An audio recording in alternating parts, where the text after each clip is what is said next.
Hello and welcome to the Minutes Within the Mist, where we share a few moments to bring you cryptids, ghosts, and other mysteries. Today, we want to speak to the spirits with the Witch of Lime Street.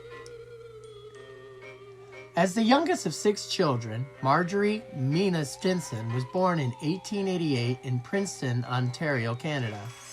In 1918, she married Leroy Goddard Crandon, a prominent Boston surgeon who was then serving as an officer at a local Navy hospital. One evening, after having an experience with a medium, her husband proposed that the couple hold a seance themselves. They would perform this at their home and had a table built just for the purpose. By the end of the experience, he would write that, quote, 6 of us sat in red light. The table began to tilt and have wraps almost as once. And by elimination, we quickly discovered who was to blame. And thus, Marjorie became a medium.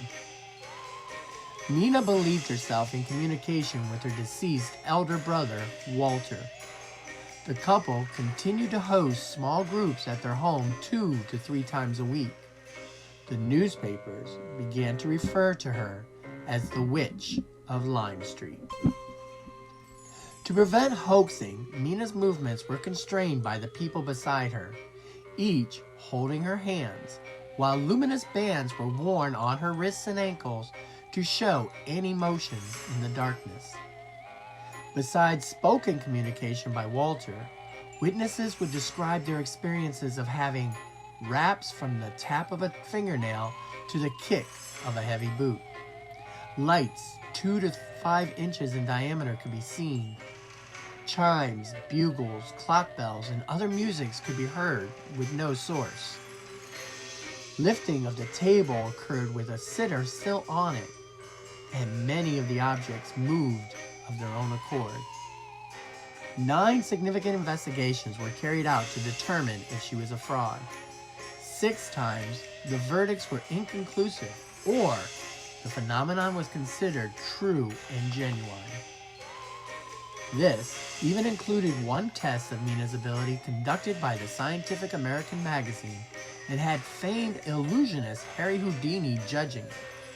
The panel could not prove her to be a fraud, despite protests by Houdini. The Witch of Lime Street continued to conduct seances and communicating with the spirits of the departed until her death in 1941, even amidst continued accusations of performing the most ingenious and fantastic complex frauds in the history of psychic research. I hope you enjoyed these minutes about the Witch of Lime Street. For more tales of cryptids, ghosts, and other mysteries, join us at the Within the Mist podcast, available for free on your favorite podcast providers.